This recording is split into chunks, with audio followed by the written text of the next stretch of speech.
This is Boxing Tickets NI in association with SB Sports. We're delighted to be joined once again with the Diamond Standard. Dylan Wilson, how are you, mate? All good, mate. All good. How are you?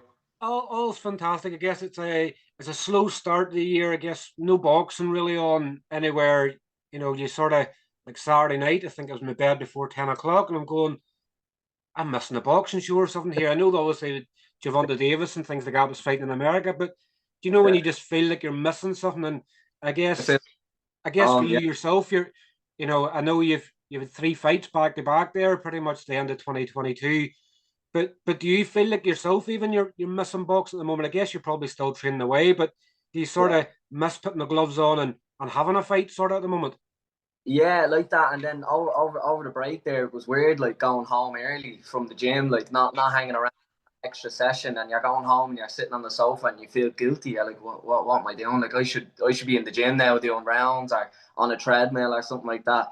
It does feel weird, alright. It doesn't. You're kind of out of routine, but everything's kind of back now. So training away and stuff, and hopefully all the fights start flowing in now. Like there's a couple of cards scheduled soon, so we won't have to wait for much longer. When you sort of look at, I know I'm trying to get away from the sort of Christmas sort of thing now, but Christmas probably came sort of the right time for you. Three fights back to back.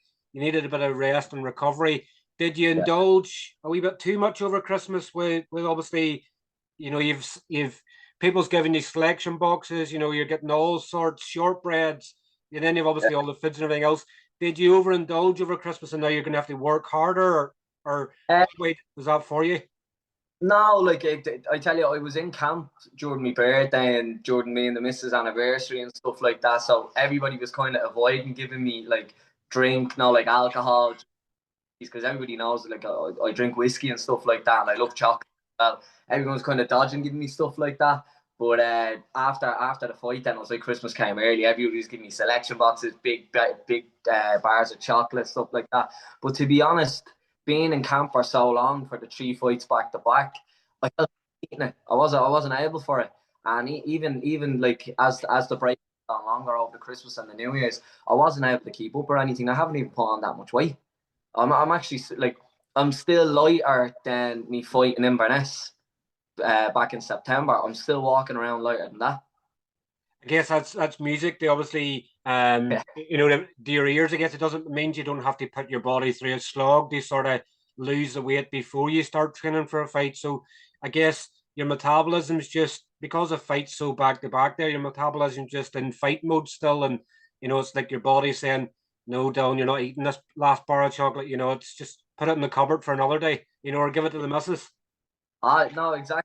Like it physically, it make me feel sick. Like I can't overeat. I can't eat like I used to either. But I don't mind that, and I don't try to fight it either. Like I'm enjoying myself. I can eat what I want to an extent, stuff like that. But I enjoyed the break now, and I'm ready to get back at it.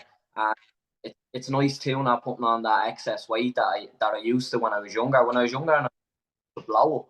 Now I'm not blowing up anymore. It's kind of it's a much better feeling, and especially since I'm considering like dropping down the weights as well. Like I'm making weight far too easy, so I think I need to drop down a little bit too because all the opponents are bigger than me. I guess that's the thing you have when you're first starting off, and sometimes people don't realize it. You could be obviously preparing. So, for instance, I remember you're fighting Inverness. I think you were obviously looking around lightweight, and then the opponent wasn't going to make lightweight, and you're going, "Well, I need to eat breakfast and everything else because you need to put the weight on. You don't want to give them too much of an advantage." And I guess that's the thing you have to be prepared for early stages before you get into title contention. That your opponent might agree to a weight, but then they just go as if as if they've got no restrictions sort of in a way where they can go, I can weigh on a couple of pound more. The fight's still going to happen because they don't want the fight to be off the card. Yeah, like they know I flew over to them. Like I'm after coming the long way. They know I'm not gonna just go, all right, well I'm not fighting you. Like they kind of do know to extent they can do what they want, and I'm still gonna take the fight. Inverness that happened, and that turned into a welterweight fight, and the one in Glasgow was supposed to be a lightweight fight too, and that or super lightweight, and that dude flew in late, and he ended up being. I think I weighed in. I was like 63 kilo, and he by the time he got there, he looked about 68. He was huge compared, but I wasn't gonna pull the plug in it, so I jumped in. I done it, and but the last fight there first fight where we agreed to a weight and the weight actually happened. And I was happy about that. But the thing was is that the opponents are still a little bit too big for me liking. I'm still making weight that little bit too easy. I'm honing in my weight now and I know where I should be, and I think a little drop is probably what's necessary. Especially as and your first stoppage as a pro as well. Like I know obviously you talked it up in the in the build up and everything else to the fight, but obviously getting your first stoppage now, does that give you an extra bit of confidence sort of now moving forward that you can back up what you're actually saying as well? yeah, it does. Like, and as we're speaking, like I in my other fights, like I always, not that I'm predicting what's gonna happen, but I trust in what I'm doing. Like, if I'm asked, am I gonna do a barn burner like my first fight? I said no going into my second fight, that I want to show off that I have skill and I'm not just that slugger type of fighter. That I am a good boxer and I can show skill. And in my second and third fight, I followed on them words and I did that. And then going into that last fight there, I said I'm ready for it. I'm ready for a stoppage. I'm kind of trusting my skill now. I've honed it in. I think I'm due a stoppage, and I got that too. And yeah, no, I'm happy moving forward with that now. And I think there's going to be a lot more stoppages to follow. Even with me progressing, the opponents are going to progress too. There's going to be tougher opponents. I still think I'm going to get them. As I guess I guess it's a proof in the pudding for anybody when you start to get a few fights. Like before you obviously made your debut, obviously in Spain. When was the last time you'd fought before then? Did you had a period of time out of the ring, didn't you? So it's sort of like Yeah, only about this year. maybe three years plus. Maybe just under 4 years from the last fight. That would have been a kickboxing fight. So it's pretty much it's as we're finding here that the more you're getting fights back to back, it's obviously bringing out more that obviously that you have, but it's bringing out them wee things that you probably didn't have to use before, and activities sort of bringing out the best in you. Yeah, definitely. Activities bringing out the best of me. Like those camps were literally, it felt like one big camp. And as it went on, we weren't starting from scratch. Like if you had a camp, had a fight, took a break, and then you come back into camp a few months later, and you're like worrying about losing the weight first, and then you're worrying about getting fit. These camps, I was on weight, I was fit. This was just about improving skill as we went on. So those camps were brilliant for me in terms of progression in my skill. And I think it really showed as each fight went on. By the time the last fight came around there, I looked like a totally different fighter to the one in Inverness. And obviously fighting for the first time in Ireland as well. I guess what better way to put a statement out there by getting a stoppage. But I'm sure in some ways it probably felt like your pro debut again. Obviously, having that experience of fighting, like you haven't fought in the same place twice. Yeah. You fought in Spain, you fought in Aberdeen, you fought in Inverness, you fought in Glasgow, you fought in Dublin. Are you like the Harlem Globetrotters? You're just going everywhere at the moment, a different Yeah. venue, not fighting in the same place twice. Yeah, we're doing a world tour. Yeah, I enjoy it though. I thought that like when I was younger, I used to get a lot of nerves when I was fighting, and I fought in the same venue many times when I was younger too, and I'd be getting nervous. But this usually when you fight in the same venue a couple of times, because it's familiar, you start to feel a little bit more comfortable. But it doesn't seem to be that way. I'm going to all these different venues. I'm flying across a different country I've never been in before, and I'm really happy. I've never been to a stadium either or fought in that, and it felt like home. I was so happy. And I guess when you have that taste of fighting at home, it obviously it fuels a fire for even more fights at home. I know there's potentially looking like another, I think maybe another Dublin card in April. It's looking at one in Waterford, maybe looking at one in Galway. I guess we're sort of seeing a resurgence obviously now, and it's good news for you, obviously being in the south. But if you can obviously get more fights at home, that keeps the cost down for you and keeps you enjoying the sport more as well. Because let's face it, if you keep having to dish out money all the time, it's hard to enjoy something. Yeah, it is, and like that, having the travel for the first three fights was pretty defeating in terms of sponsors and stuff like that. Like you're kind of clawing in sponsors and trying to cover costs and stuff like that, and that's very stressful when all these costs and bills are coming your way. And you're also worrying about your camp and your training and the opponent and getting to the fight and performing well. And then in the back of your mind, you're worrying about all these finances as well. It's very stressful.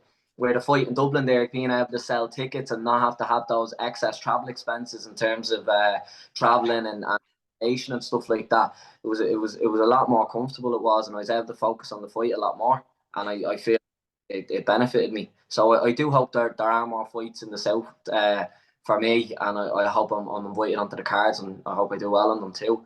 But I'm always willing to travel too. If I'm invited to travel over, if the fight suits, I'll do that too. And I guess it's proof in the pudding as well for ABC management as well. Obviously, getting you three fights so close together. I know, obviously, Butch and obviously even Ian Cochran, obviously as well. They've obviously made a lot of shrewd signings in 2022. But Yeah. anything behind boxing management nowadays, their proof is keeping you busy and keeping you active with fights. So, ABC are doing an amazing job for you. Yeah, they really are like that. I jumped to ABC. We were supposed to do a fight when I was still with Boxing Ireland. When I was still with those guys, I was trying to get a fight in Glasgow, and it was kind of would have been a collab with ABC between the two of them. But when Boxing Ireland shut down, and then I came out of my injury, I went straight to Butch and ABC. They signed me straight away, and like that, he goes, "Don't be worrying, I'm gonna get your fight." And like like that just there, like trust his words. Proof is in the pudding. He told me he was going to get me fights. He didn't just get me one or two fights before the end of the year. He got me three. So I'm very grateful and thankful towards ABC for that. And obviously, in terms of training, then obviously, is training getting easier now? Obviously, with Kenneth Egan, obviously, I know he was the one that sort of was saying, let's give professional boxing a try. How is obviously that relationship? I know he's in obviously UFG as well and everything else, but how's that sort of relationship building now? Is the trust coming more there that you know what he's telling you to do?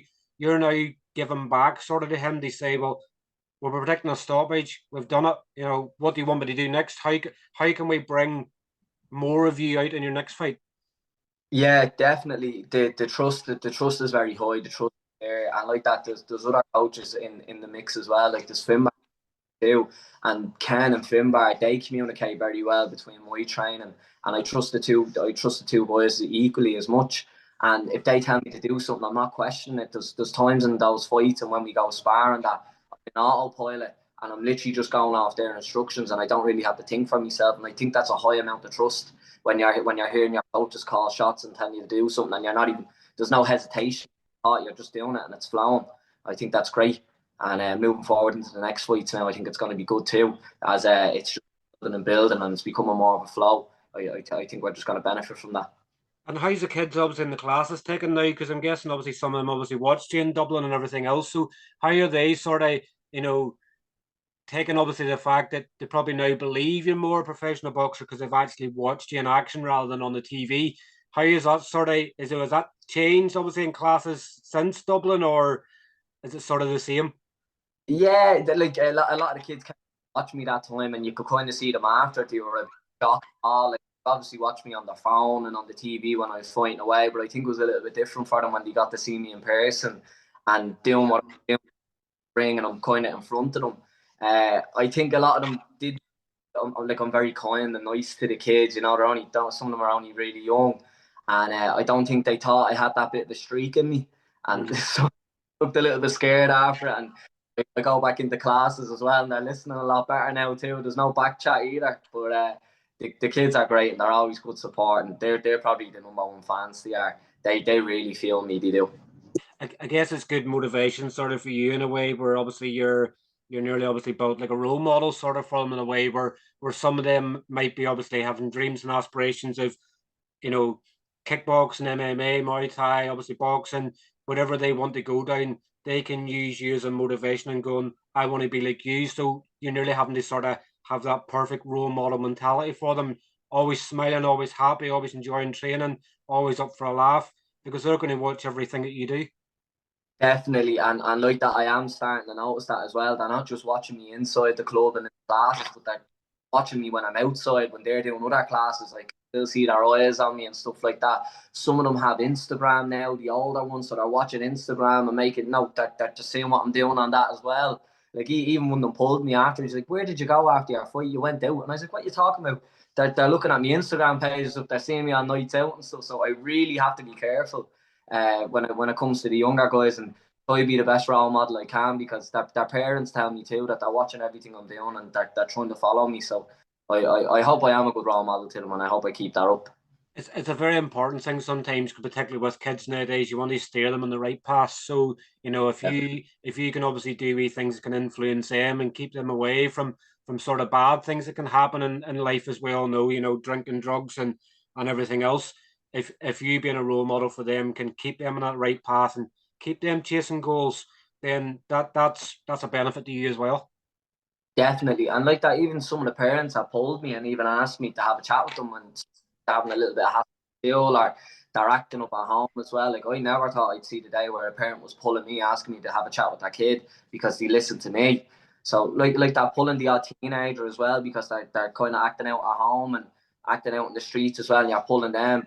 They're listening to you, telling them that it's not cool, and you can see that it's not just like their parents. Their parents they're probably a bit numb to their parents' voice telling them. I'm pulling them and telling them that it sucks what they're doing and it's not cool and stuff like that. And you can kind of see it in their eyes, they're listening a little bit more. So, yeah, definitely. And when obviously do you hope to get back out? I guess, we're only in the January, we're 2 weeks in, but I guess everybody's now starting to chomp at the bit. And obviously when they're hoping to get back out, I know obviously I'm not sort of looking for you to give me breaking sort of news sort of thing, but when are you hoping to get back out into action? I'm hoping to get back out around March, late February, early March. Like I'm not back training now, so I want to get a nice camp in. We are talking about down and weight to super featherweight, 59. So I want to make sure that I hone that weight in. I don't want to be rushing into a new weight class and kind of depleting myself and not performing the way I should be. So I want to make sure everything's right in terms of the weight cut and stuff like that. Get the opponent and just make sure that I'm performing well and see how we go at that new weight class. Hoping to get out late Feb, early March, and then make some big moves from there. Once we find that weight class that we're happy at, we're going to start making big moves. I guess obviously a lower weight class can obviously make him more grumpy or Dylan as well. Obviously your missus is probably going to have a work cut out for, if you're having to make weight even further, she's going, what am I going to do? If you're obviously going to get down the super featherweight, she's going, this is going to be nightmare. Yeah, I'm starting to notice that as the fights went on and the weights got lighter, she started to disappear a little bit more coming into fight week. She wasn't around as much. She was working late and had nixes and stuff on. So I've noticed that. So I assume she might just go missing now for the last 2 weeks. But obviously, finally, obviously, in terms of obviously Irish boxing, obviously we've seen quite a lot of domestic, obviously, action in Yeah. 2022. Obviously, there was, fight of the year contenders and everything else. With obviously in saying that, obviously, I know that you're still in the sort of experience sort of stage, but does it give you a hunger of obviously having, domestic fights? Obviously, when you're seeing, Owen O'Neill and Owen Duffy, obviously putting down markers, obviously seeing Graham McCormick and Fergus Quinn. I think it was 5 or 6 really good domestic fights last year. And I guess sometimes the good thing with domestic fights, there's obviously belts on the line as well. Does it sort of make you jealous that sort of them other fights are happening, or do you just keep focusing going, I know what your task is obviously to build your experience up before you start looking for them fights? Yeah, like that on Duffy fight, that was one of the fights I've ever seen. Like that in terms of domestic boxing, that was brilliant. And it does give you that kind of hunger for it as well, especially when you're seeing a barn burner like that. I'm in my own lane. Like, yeah, I do see them fights and it does make me a little bit jealous, but I'm in my own lane. I'm focused on the task ahead. I know I need to build experience. I'm not going to jump any hurdles I shouldn't jump or jump off any cliffs that I shouldn't just yet. I know what I need to do to get into those positions, and I'm not afraid of taking these fights to build me experience. I don't need to rush anything, but definitely now honing in this new weight class, getting a couple of fights at that and building the experience there, we'll be making big moves in terms of domestic. I definitely do think there'll be some sort of title contender before the end of the year for me.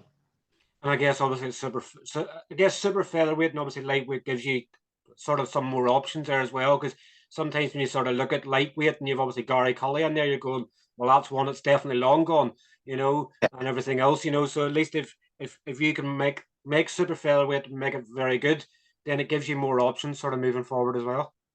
Yeah, it definitely does, and like that, I've seen that's the way. Like I fought at super featherweight. Sorry, I fought at lightweight there, and as I'm coming down, I'm starting to see I'm having a lot more impact on opponents. So even though the opponents are bigger than me, we got down to lightweight, and there I got a stoppage. So if I can get down to super featherweight, I reckon I'm only going to carry that power down too. And I think that it's going to make for some really good fights. Having the two weight classes to juggle between does give a lot more options as well. So I'm looking forward to see what comes this year with it. I guess obviously in a sort of a good thing for obviously Irish boxing, obviously particularly in the south.